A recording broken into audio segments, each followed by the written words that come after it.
Hi, everyone. Greetings. In the last segment, Adolph Saphir has addressed the darkness of the Dark Ages. So we don't tend to refer to that period as Dark Ages anymore, because it was a mixed bag. But he thinks the great change occurred at the Reformation. He's a Protestant, of course he thinks that the great change occurred at the Reformation. He says, but now let us look to the great change. What is that movement of the Reformation, which I am sorry to say, even among those who keep themselves separate from the Church of Rome, is so little understood and so very languidly acknowledged. The Reformation was not an ecclesiastical movement, as if the chief question had been the authority of the Pope. The Reformation was not a philosophical movement, as if the question had been the emancipation of the human mind.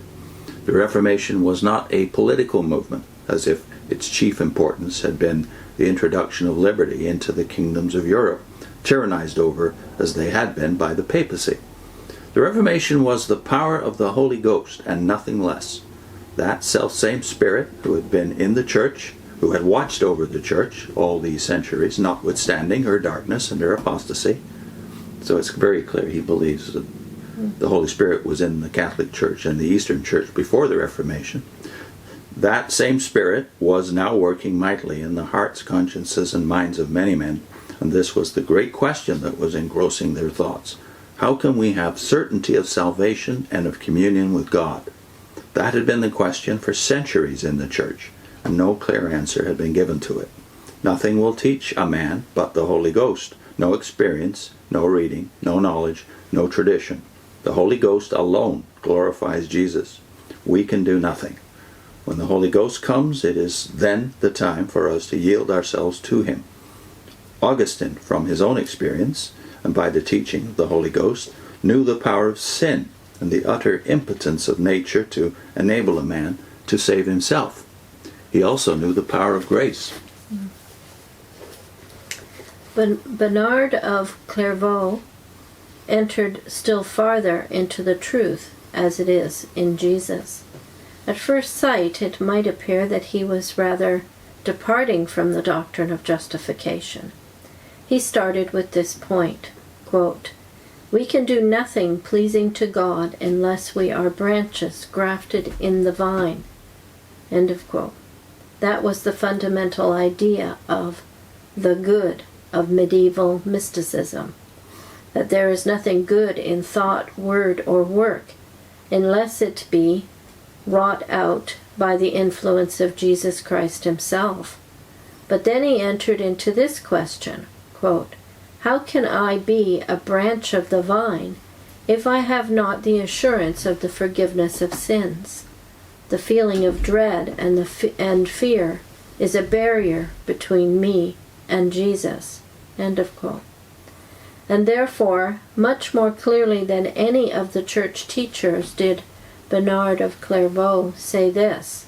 These are his words, quote, "It is by God's righteousness that in Christ Jesus he forgives our sins." End of quote. And when the Reformers thought reading the Scriptures, following the guidance of the Holy Ghost in their hearts and consciences, saw that Jesus was the full salvation of God to everyone that believeth, it was then that the authority and true nature both of the Old and New Testaments were fully manifested to their minds, so that the two doctrines, the Bible alone and Christ alone, went hand in hand, and nobody could say which came first and which came second.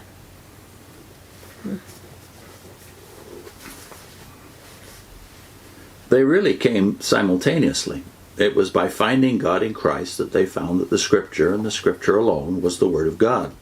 The authority of Scripture was acknowledged as a theory in all the churches. It was only that horrible Council of Trent that made it a doctrine that tradition was of equal importance with the Word of God, and that introduced again the Apocrypha, which all the ancient church had condemned as no part of the Word of God. Now, many Protestants as well as Catholics are going to have an issue with his judgments here, but nevertheless, this is how Anglicans and Presbyterians really felt in 1889 when these words were written about the tendency even then of many Anglicans and some Protestants to drift over into Rome.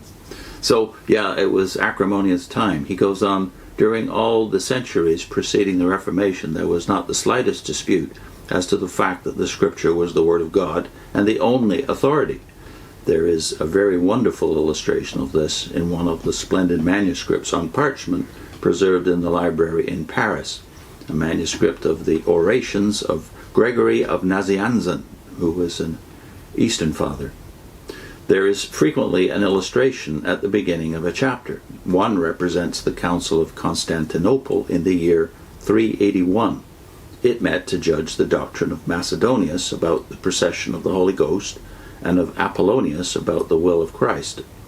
The bishops are seated in a semicircle. The Emperor Theodosius is also there. But in the middle of this semicircle there is a throne. Neither emperor nor bishop is sitting on that throne. On that throne there lies the roll of the Holy Scripture. The idea of this picture must have originated at the end of the 4th century. What could be a more striking proof that the council held that nothing was to decide doctrine or faith but the Scripture? But to hold the truth in theory and to hold it in heart, conviction and experience are two different things. Now, what did the Reformation do? First, it said the Scripture is the only authority because it alone is the Word of God. Tradition gives us only the opinions and views of men. And besides tradition, there was also a great element of rationalism in the Church of Rome. In fact, several popes and many cardinals were downright infidels who did not believe in the historical facts about Christ or even in the resurrection.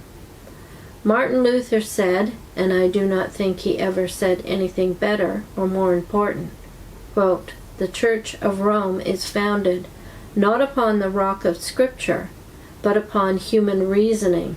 It is a rationalistic church," end of quote. And this is another saying of Luther, and exceedingly pregnant.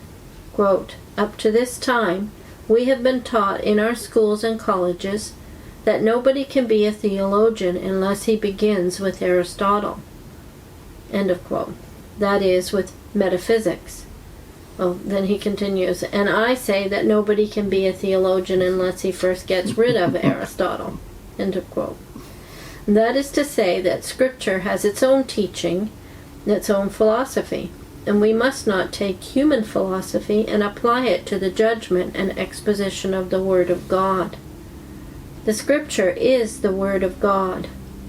The Scripture is the only revelation in which God makes known to us the things concerning our salvation. Therefore, we must listen to nothing else. The second point was this: the Scripture has a center, and that is Christ. Once we understand this center, we understand everything. Now we understand that the law, that it is a schoolmaster to bring us unto Christ. Now we understand that the prophets, that they predicted Christ. Now we understand the apostles, that they explained the person and work of Christ. And now we understand the patriarchs and David and all the saints, and their experience was that where sin abounded unto death, only grace could abound unto eternal life. Therefore now the whole Scripture is but one. Your traditions, your philosophies, your explanations can never be harmonized and reconciled. They have no unity. They have no center, because Christ is the center of all unity, and Christ is the center of the Scripture. Of course, there's many Protestants who would disagree with Saphir in some of these judgments, even about reason, for instance, in the place of philosophy. But Saphir is a Jew converted into the Calvinist tradition, so of course he's going to take a very severe position against any authority that's raised up against Scripture. That's his starting point, that when you start to say something else has equality with Scripture, like tradition, human tradition, you're actually attacking the authority of Scripture. Now, of course, many Protestants would say it's more nuanced than this, but that's not a debate for today, is it? Third point, we are sure that we are saved when we believe in Christ according to the Scriptures. You, Church of Rome, have never given us any certainty. You are like a kind of insurance society telling us that we ought to credit you and that you promise us, and You cannot promise us with any certainty, not even after death. There is the vague, illimitable stretch of purgatory. This kind of feeling of safety or of thinking we have done the best thing that can be done is not what the Scripture gives us. God gives us assurance. Faith is fiducia, trust, a placid conviction of the heart that Jesus is our Savior. That was the very nerve of the Reformation. What is the reason that the old Catholic movement in our present day, this is shortly after Vatican Council number 1, by the way, what is the reason that the old Catholic movement in our present day can never come to anything unless it pleases God to give more of His Holy Spirit to the men that are engaged in it? It does not speak to the conscience. It does not speak to the heart. It does not show the fullness of salvation in Jesus. And after all other blessings are secondary.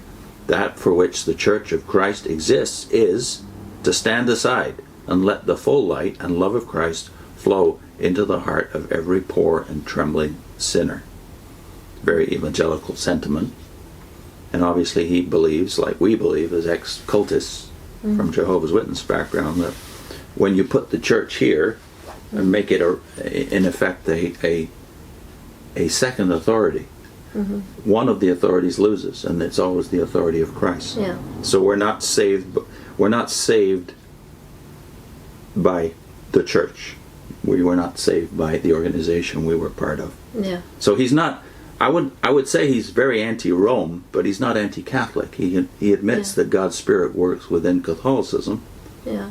And salvation is not limited to Protestants, but the focus must always be On Christ. on Christ. He sees that as a problem. If you talk about the church more than Christ, what are people going to assume?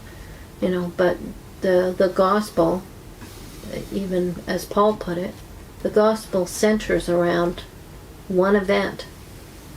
Three attached- facts about one event. Yeah. Attached to the person of Christ.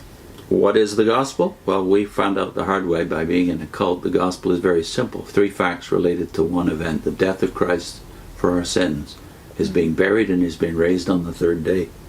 So we'll put in that video, which advocates, by the way, a tract or a booklet that's in our no, it's a tract, right? A 2-pager that's in our website, which is one wonders, one word, that is onewonders.org. And that video is on 1 Corinthians 15, the three facts that comprise the gospel, and the two authorities that give us conviction that gospel is true.